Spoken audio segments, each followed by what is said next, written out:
Hi everybody, I'm KHOU 11 meteorologist Pat Cavlin. There's been a lot of chatter the last few days about a potential cold weather outbreak across the United States as we get into January. And so I think it's time that we kind of get out there and explain what this could mean for us here in Southeast Texas, right? Because a lot of this chatter has been on social media, and a lot of these people that you may be reading things from on social media don't even live in Southeast Texas. They live on the East Coast. They live up north.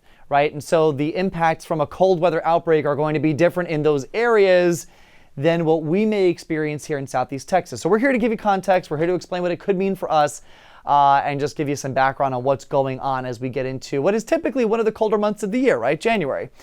So one of the phrases that has been thrown around on social media lately is the polar vortex. So let's just talk about what that is. It's not as scary as it sounds. You're all familiar with the jet stream. That's a ribbon of fast-moving air high up in the atmosphere. Well, the polar vortex is kind of similar. It is its own little jet stream that circles the Arctic, which is the northern part of our globe, and then confined within that ribbon of fast-moving air is this really, really cold air mass. And so basically what happens is during the winter months, we get cool to mild temperatures across the U.S. Obviously, it's colder close to the Canadian border, milder for us here in Texas, but that Arctic air is, when the vortex is stable, that Arctic air is really kept locked away up here. So a stable polar vortex is when the jet stream pattern is strong. So when the jet stream is strong and just kind of linear and going across the globe like this, it keeps everything locked up and bottled up and separated from us up in the Arctic.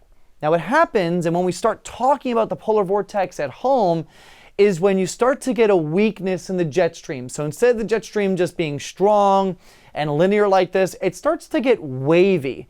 And when the jet stream becomes wavy, that starts to disrupt this flow up here in the polar regions. And what happens is that lobes of this Arctic air can take advantage of that weakness in the jet stream and plunge south. And that's when we start to have problems here in Southeast Texas. And that's when we start to get this bitter rush of cold air across a good part of the U.S. So that's what the polar vortex is. When we talk about it, we're talking about a weakness in that vortex that allows bitter cold air from the Arctic to surge in across the U.S. So in order to get these polar vortex outbreaks, you need bitterly cold air in the polar regions. And so we take a look at the current temperatures up there, and yeah, I would say that we're there.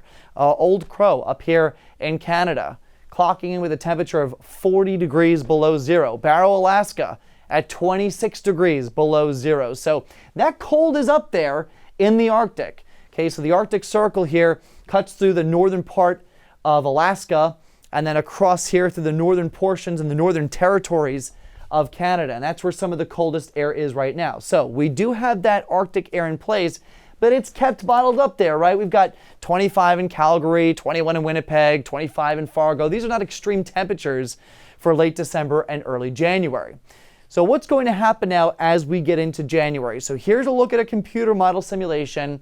The warmer colors here indicate warmer temperatures, and then the blues indicate those cooler temperatures. But when you get into these darker blues, these dark blue to dark purple colors, that indicates that really frigid air mass. And it does look like we'll get a little bit of an intrusion here of cold air for the Northeast getting into this upcoming weekend.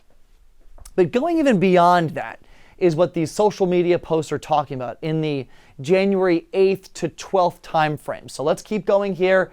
You can see some cool air starts coming, and then all of a sudden, this bowling ball of really dark blue and purple color starts to move in. That is that lobe of the polar vortex that I showed you just a minute ago, breaking free from the Arctic and plunging south.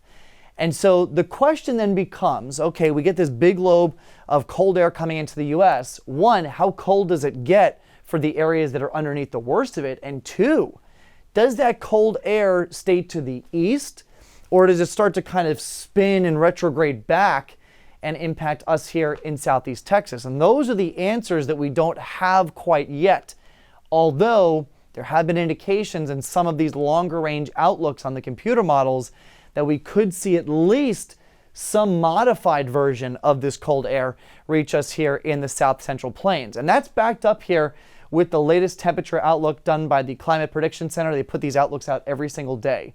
One is in a 6 to 10 day time frame, and the other is in the 8 to 14 day time frame. So this is the latter. This is the 8 to 14 day time frame. We're looking out 2 weeks from today. And it's a probability map, right? So it's not telling us how cold it's going to be. It's telling us what the probability of seeing warmer or colder than normal temperatures looks like. So the darker the colors, the higher the probability. The lighter the colors, the lower the confidence, the lower the probability. So as we look from the time frame of January 7th to the 13th, again, that time frame where what everyone's starting to talk about on social media, there is support for that idea. We've got those really dark blue colors here in the along the East Coast down into the Southeast, which means there is a higher probability of seeing below normal temperatures in that part of the country. Doesn't tell us how far below normal, but the probability is there, meaning it'll probably get much colder than where we typically see at this time of year. As we go west, that probability does start to drop off, and then we go towards warmer weather here on the West Coast. So we are starting to get closer now to these darker colors.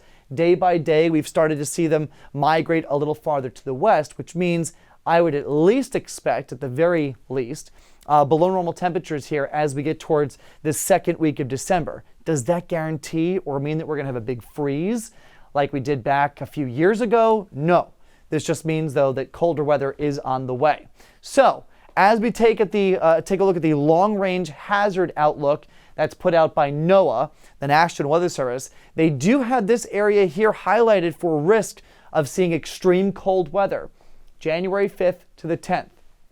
So again, NOAA, the National Weather Service, the Climate Prediction Center, all kind of in agreement here that, yeah, there is going to be some type of Arctic outbreak in the U.S. It does look like initially it will be focused across the Great Lakes and the north central plains, possibly then going down into the southeast. But we really can't say for sure what's going to happen beyond this time frame yet. So bottom line here, it's too early, but there is some truth to it. There is a possibility that we get this cold air mass coming into the U.S. So what can you do? Well, that's the big question, right? So let's take a look at the temperatures. This is the forecast that we have going for right now here in Houston. And notice, it gets chilly. This is by next week, but it's nothing remarkably cold. We'll see temperatures in the 60s this week. We'll be in the 70s this weekend, at least by Sunday.